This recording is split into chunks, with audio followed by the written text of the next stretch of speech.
selamat pagi, siang, malam semuanya. Perkenalkan, saya dari kelompok 14 Lembaga Keuangan Syariah, kelas Manajemen Keuangan Syariah 3A, Universitas Islam Negeri Sayyid Ali Rahmatullah Tulungagung. Di sini saya dan anggota saya akan menjelaskan sedikit materi tentang lembaga wakaf dan juga saya akan memperkenalkan anggota kelompok 14. Yang pertama ada Ovia Mita Restiana dengan NIM 002 dan yang kedua ada Vina Mar'atu Salsabila dengan NIM 008 dan yang terakhir ada saya sendiri tentunya Diniari Nugrah Fatwaningrum dengan NIM 023. Baik, di sini saya akan memulai materinya. Yang pertama tentang pengertian wakaf. Sudah tidak asing lagi ya kalau kita mendengarkan kata wakaf, karena mungkin yang dari madrasah ataupun juga di semester sebelumnya sudah sedikit disinggung untuk materi wakaf ini. Tetapi untuk tema kali ini lembaga wakaf jadi lebih dalam lagi ya materinya. Jadi pengertian wakaf adalah suatu kata yang berasal dari bahasa Arab yaitu waqafah yang berarti menahan, menghentikan, atau mengekang.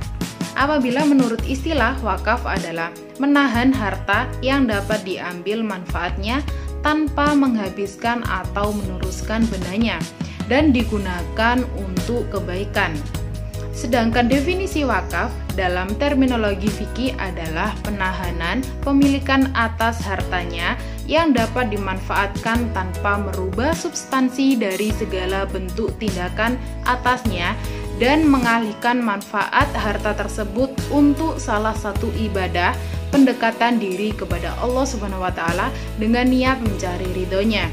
Dan menurut syariat, wakaf adalah habsul asli wa tafsulut samroh, menahan pokoknya dan melepaskan buahnya, yang artinya menahan harta dan mendistribusikan manfaatnya di jalan Allah. Itu tadi ya beberapa pengertian wakaf. Jadi secara singkatnya, wakaf adalah menyerahkan sebagian harta benda atau aset untuk dimanfaatkan selamanya atau untuk jangka waktu tertentu dan untuk keperluan ibadah tentunya atau kesejahteraan umum sesuai ketentuan agama Islam. Selanjutnya saya akan menjelaskan sedikit juga tentang sejarah wakaf. Bagaimana sih awal mula wakaf itu terjadi? Dalam sejarah Islam, wakaf dikenal masa Rasulullah SAW karena wakaf disyariatkan setelah Nabi SAW hijrah ke Madinah. Menurut sebagai pendapat ulama mengatakan bahwa yang pertama kali melaksanakan wakaf adalah Rasulullah SAW, yaitu wakaf tanah milik Nabi SAW untuk dibangun masjid. Dilihat dari aspek historis, tradisi, tanah wakaf di tanah air sesungguhnya telah berlangsung selama berabad-abad. Tradisi mewakafkan tanah sudah berjalan sejak masuknya Islam ke Nusantara loh. Perkembangan wakaf sebenarnya Islam mengajarkan kepada umat muslim dengan maksud secara universal yang berorientasi pada kemaslahatan umat. Dalam perkembangan perekonomian umat, hal ini didasarkan pada peluang yang tersedia pada bentuk-bentuk wakaf yang ada. Perkembangan wakaf produktif sebagai salah satu bentuk distribusi harta wakaf, yang artinya wakaf yang akan disalurkan mampu menjadi alat pemberi omset atau pemasukan bagi pengembangan nilainya, yaitu pengembangan nilai wakaf tersebut. Sesuai dengan perkembangan zaman, di mana tingkat perekonomian pun mengalami persaingan yang sangat ketat dan menuntut manusia untuk selalu pandai memanfaatkan peluang. Dan sedikit tambahan ya, dari segi gambaran atau persepsi tertentu mengenai wakaf, yaitu wakaf umumnya berwujud benda bergerak, khususnya tanah yang di atasnya didirikan masjid atau madrasah dan penggunaannya didasarkan pada wasiat pemberi wakaf atau yang disebut dengan wakif, dengan ketentuan bahwa untuk menjaga kekekalan tanah wakaf tidak boleh diperjualbelikan loh, dengan konsekuensi bank-bank tidak menerima tanah wakaf sebagai anggurannya. Karena pada dasarnya harta benda wakaf yang sudah diwakafkan tidak boleh dijual atau dialihkan dalam bentuk pengalihan hak lainnya. setiap orang termasuk nazir yang menjual atau mengalihkan hak wakaf dengan diancam pidana penjara ataupun denda. Perkenalkan, nama saya Vina Maratu Salsabila dengan NIM 1264062010008. Poin C tentang perkembangan wakaf. Wakaf di Indonesia telah dikenal dan dilaksanakan sejak agama Islam masuk ke Indonesia pada pertengahan abad ke-13. Perkembangan wakaf pada waktu pertama berkembang sangat pesat dan beraneka ragam, sehingga apapun yang dapat diambil manfaatnya boleh diwakafkan. Akan tetapi, paling banyak yang diwakafkan pada masa itu adalah tanah pertanian dan bangunan, seperti gedung perkantoran, penginapan, dan tempat belajar. Pada masa Mamluk terdapat wakaf hamba sahaya yang diwakafkan budak untuk memelihara masjid dan madrasah. Dalam perjalanan sejarah, wakaf terus berkembang dan akan selalu berkembang bersamaan dengan laju perubahan zaman dengan berbagai inovasi-inovasi yang relevan. Seperti halnya bentuk wakaf, yaitu bentuk wakaf uang dan lain-lain. Di Indonesia sendiri saat ini, wakaf kian mendapat perhatian yang cukup serius dengan diterbitkannya Undang-Undang Nomor 41 Tahun 2004 tentang wakaf dan Peraturan Pemerintah Nomor 42 Tahun 2006 tentang pelaksanaan wakaf. Tujuan wakaf mengandung segi positif bagi kehidupan dan kesejahteraan masyarakat, karena dapat menunjukkan kepedulian terhadap kebutuhan masyarakat, adanya pembinaan hubungan kasih dan sayang antara wakif dengan anggota masyarakat. D. Wakaf tunai. Pengertian wakaf tunai atau cash wakaf. Secara bahasa, kata wakaf berasal dari bahasa Arab al-wakaf yang berarti harta yang diwakafkan. Al-habs berarti harta yang ditahan. Al-mana berarti dihalang. Dari segi syarak, wakaf yaitu seseorang yang menyerahkan hak miliknya kepada pengguna wakaf. Wakaf dengan sistem tunai membuka peluang yang unik bagi pencipta investasi, bidang keagamaan, pendidikan, serta pelayanan sosial. Dari pengertian tersebut, dapat dirumuskan bahwa wakaf tunai merupakan dana atau uang yang dihimpun oleh institusi pengelola wakaf yang disebut nazir melalui penerbitan sertifikat wakaf tunai. Dalam pengertian lain, wakaf tunai dapat juga diartikan mewakafkan harta berupa uang atau surat berharga yang dikelola oleh institusi perbankan atau lembaga keuangan syariah yang keuntungannya akan disedekahkan. Tetapi modalnya tidak bisa dikurangi untuk sedekahnya. Sedangkan dana wakaf yang terkumpul selanjutnya dapat digulirkan dan diinvestasikan oleh nazir ke dalam berbagai sektor usaha yang halal dan produktif, sehingga keuntungannya dapat dimanfaatkan untuk pembangunan umat dan bangsa secara keseluruhan. Sementara Komisi Fatwa Majelis Ulama Indonesia atau MUI mendefinisikan tentang wakaf tunai sebagai berikut. Yang pertama, wakaf uang atau cash wakaf, wakaf al-nuqud adalah wakaf yang dilakukan seseorang, kelompok atau lembaga ataupun badan hukum dalam bentuk uang tunai. Yang kedua, termasuk dalam pengertian uang adalah surat-surat berharga. Yang ketiga, wakaf uang hukumnya boleh. Yang keempat, wakaf uang hanya boleh disalurkan dan digunakan untuk hal-hal yang dibolehkan secara syar'i. Yang kelima, nilai pokok wakaf harus dijamin kelestariannya, tidak boleh dijual atau dihibahkan. Perkenalkan, nama saya Ovia Mita Ristiana, NIM 1264062010002. Poin E tentang wakaf uang dan pemberdayaan masyarakat. Wakaf uang merupakan wakaf berupa uang dalam bentuk rupiah yang dikelola secara produktif dan hasilnya dapat dimanfaatkan untuk mauquf alaihi atau pihak yang menerima wakaf.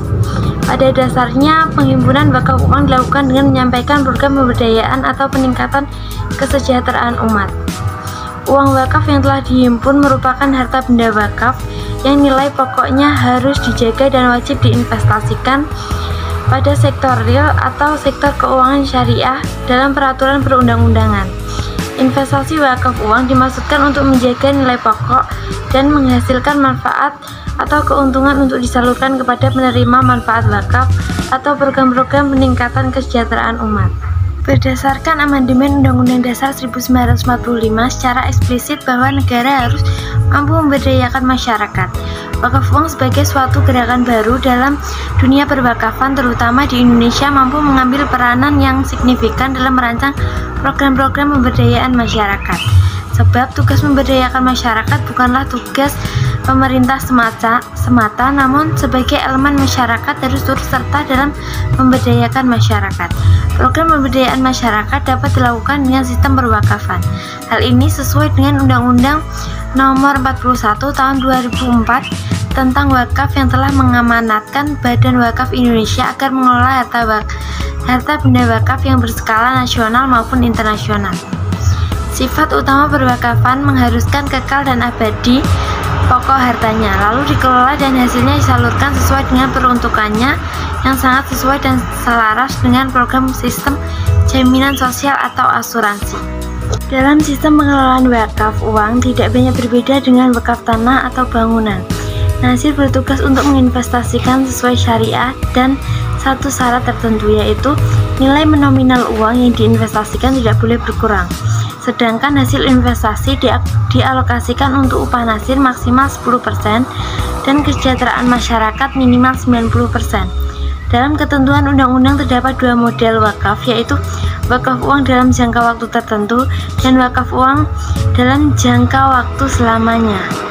Dalam perwakafan, pihak wakif dapat menentukan peruntukan hasil pengelolaan harta wakaf atau mauquf alaihi, misalnya untuk pemberdayaan komunitas secara integral, seperti pemberdayaan pendidikan, pemberdayaan kesehatan, pemberdayaan sosial, dan pemberdayaan ekonomi suatu komunitas.